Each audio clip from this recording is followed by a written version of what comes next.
Y'all, I know I said I was gonna do a walk around. I said I was gonna do a walk around soon. I don't know what bug bit me, but only walk around I did was goddamn me. I started walking around my toolbox, walk around the car and shit. Before I knew it, I had shit took apart. This is really the proving grounds right here. I got this Skunk 2 intake manifold, and I seen the regular intake manifold off of the Y8 D16, and I guess that wasn't good enough for me, but I really want to take this Civic through proving grounds and see what is really possible with this. So it looks like the intake manifold I got for this might not fit. Sure, the smaller stock Y8 will fit when you smack the firewall. So it looks like I just got to smack the firewall. On this side, you have a way deeper pocket versus here where it comes up and out. So the whole way over here, it's raised up. Then it drops in right there and goes in like that. I'm actually gonna. So I thought I was gonna do a test fit. This is why I got everything taken apart. And let me just be honest with y'all. It's not really working out as great as I thought. I even went in there and started taking apart or taking off the studs. And that's how close I got it. You can see it's close, close to dropping in there, but still needs to tilt up. You can see where it's a problem currently is this fitting. And I wonder, I've been doing all sorts of searches trying to find anybody. Last night I found a D17 EM2 running this intake, At first I was discouraged and but I found one. I found a video of this intake manifold on a D17. Just one. The only video I found. So, I wonder, I was trying to go back and find it today and see if he's running this little spout right here, or did he plug this and run it somewhere different, I'm real close to dropping in there, but, yeah, it's very interesting. Once I find out what will allow it to fit, I'm gonna pull the motor. I'm gonna start going through and doing all my gasket changes. I got a lot of things coming up for this, and I figured let me just park it up. And I know I said I was gonna do a walk around. I'm so sorry, fellas. This just beat me to it. But I got a lot of future plans for this car. And really my intentions are to find out what is really possible on this vehicle. If you do any type of Google search to see, hey, what kind of bolt-on parts can I put on my D17? Hey, what kind of performance, will the D17, if you start Googling that, all you find is a bunch of discouraging, negative Nancy's talking about, nah, just go ahead and yank the motor, throw it in the trash, and go ahead and drop a K series. They say K is the way, K is the way, K is the way. Well, everybody and they mama and they mama's mama and they mama's mama's mama's mama's mama that came before they mama's mama's mama got a fucking K series fucking swap. So where the real men at, that's gonna put their fucking head down, their nose down or whatever to the grindstone and, go see what it takes to build up this motor, Nobody can answer to you like, hey, what's its real capabilities? They just say, oh, I had a bad head gasket on it, so don't even bother with it. Nobody can answer you like, hey, what's its capabilities, you know, what will it really do? I've seen 400 horsepower builds, like 430, you know, like somewhere around there in their turbo builds and stuff. That's awesome, but you don't see too much of that. Everybody will tell you, take this motor out. Well, first they'll tell you to just turbo it and grenade it, you know, run it at max PSI turbo and just fucking send it. And once it blows up, K-swap it, man. K-swap it. And they swear they're saying anything. Oh yeah, you can just do a K-swap and put a cold air intake and a fucking, you know what I'm saying, and call it a day. Well, that's cool and everything, but this video is not for you if that's, you know, your perspective. This video is for those people who have a D17 in their Honda and they want to build that motor. It is okay to leave the original motor in your car and build it. It's okay. That's really where hot rodding came from, you know? Them motherfuckers back then didn't have what y'all boys call after fucking market support. Them boys back in the day were making parts or snatching them off of this motor, that motor, making stuff work, fabricating them shits from scratch. Y'all boys start, you know, shitting and pissing yourselves when, oh, I couldn't find a fucking cold air intake or a throttle body spacer for my car. So now let's pull the motor and throw it in the garbage. You people should be ashamed of yourself. You D17 people that's yanking y'all shit because K's the way. Yeah, you should be ashamed of yourself. Anyway, aside from my little rant, I'm really trying to make this work. This intake, it'll go in. I just gotta, you see my problem right there. I'm gonna make something work. I might have to ding the firewall a little bit. I do want to get rid of these AC lines anyways because I want to do my own flex lines and run them around this way so I don't have to deal with this ugly piece of shit right here going over.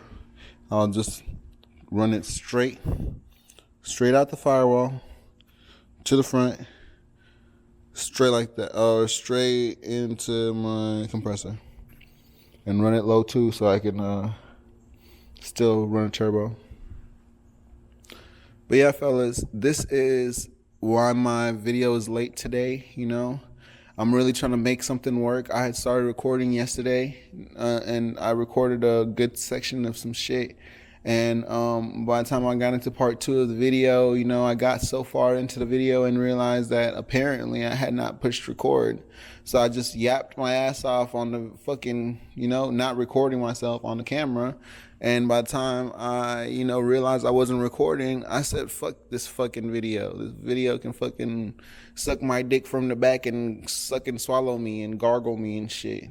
But, you know, after sitting and thinking for a while, you know, I decided I'm gonna just, you know, swap out my idea for the video and do this instead.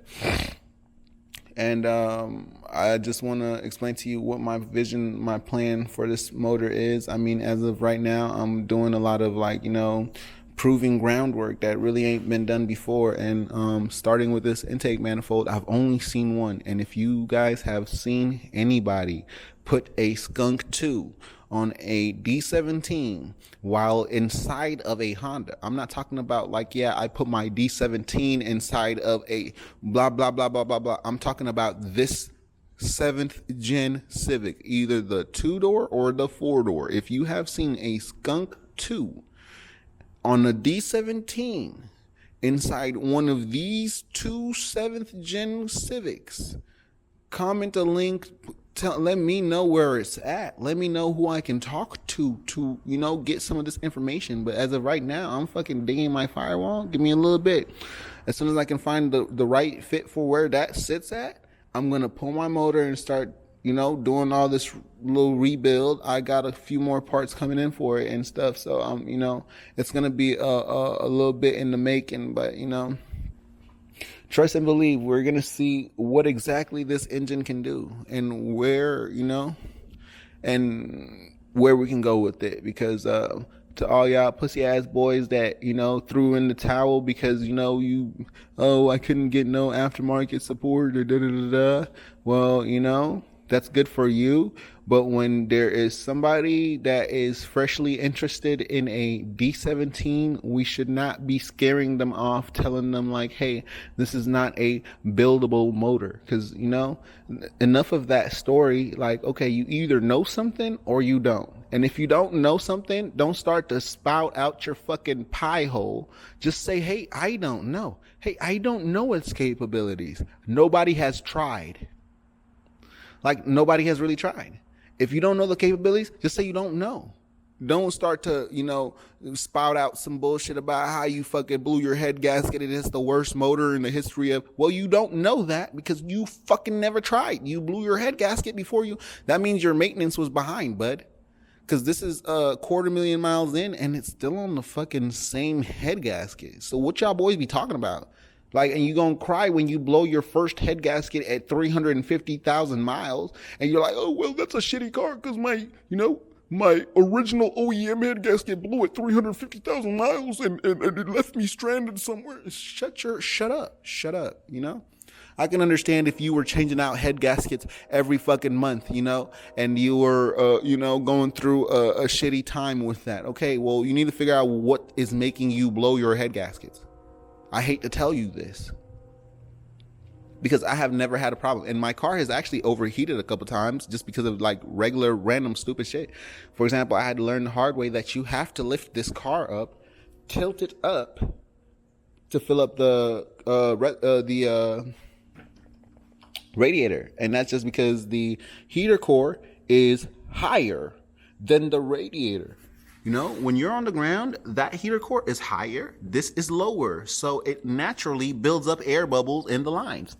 And as soon as you have this on the ground and you don't use either the tall funnel to pour in your coolant, or you gotta lift it up if you don't use a tall funnel. Guess what? You're going to overheat your car if you didn't do that. So, I mean, just one of the hard things I had to learn. And like, you know, as soon as you see the temperature gauges rising, you turn your fucking car off. You don't keep pushing it and forcing it. And then you're going to cry and shed tears about your blown head gasket and your warped head. You understand what I'm saying? So let's be grown adult men, and like, you know what I'm saying? This is why I'm doing this for, is for, you know, the people that got fucking let down and lied to about what can happen with this motor, because it's a lot of things, it's a lot of possibilities. It's very close to the damn D16. Very, very, very close, you know? And it's really a bulletproof motor when you're doing what you're supposed to be doing.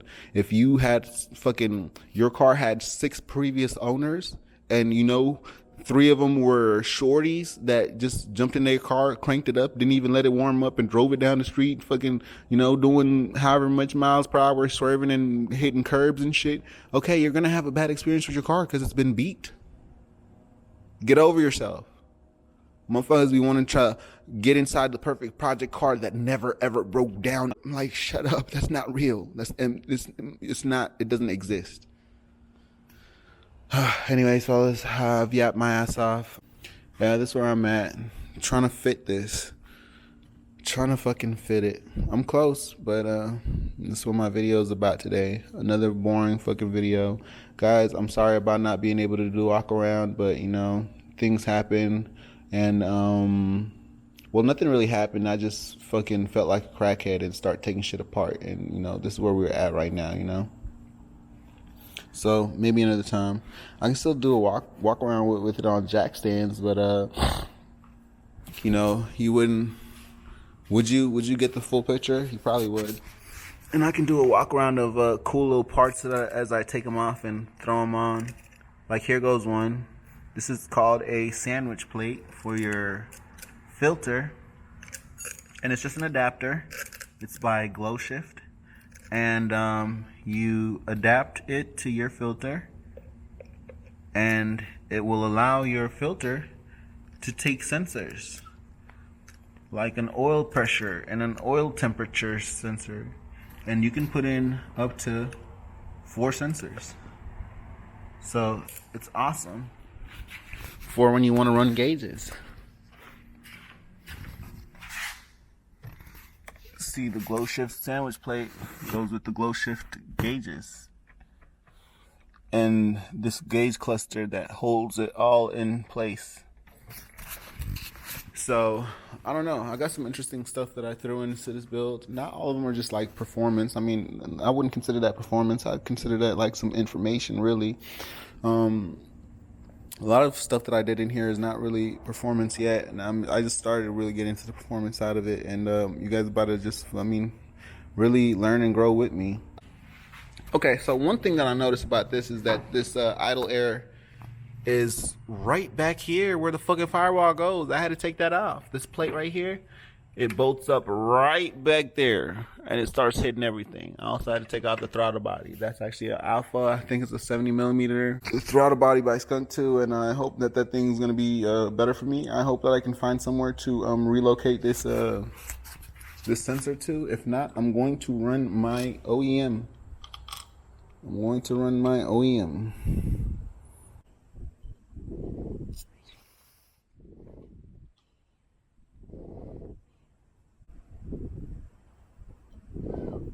Man, on a side note to my D17 brethren who are still sticking beside your motor, I do this for y'all, and I want y'all to know, like, this is all with no sponsors, no YouTube monetization money. This is all, you know, straight out of my pocket, straight into the car. If I blow the motor, I will go buy another D17 and keep going, you know? This is about the learning experience. I like what I see on Pirate Garage. There's a couple other channels that have started on that path with the D17, but this is where the, you know, the next page continues, or the next chapter. I don't know what you want to call it, because these channels are years and years old. There's probably about like three I can think of, and one of them just randomly does teardowns every once in a while. But yeah, this is for y'all. This is no budget, you know, granted to me. This is straight out of, like, you know, straight out of my pocket. I want this to be a learning experience, and if y'all know anything or know more than I do on a certain subject, please feel free to comment and let me know, so we can go in the right direction instead of, you know, stumbling on them hurdles. We can avoid those and, you know, share information with each other. But that's all I want to say, you know. Till next time.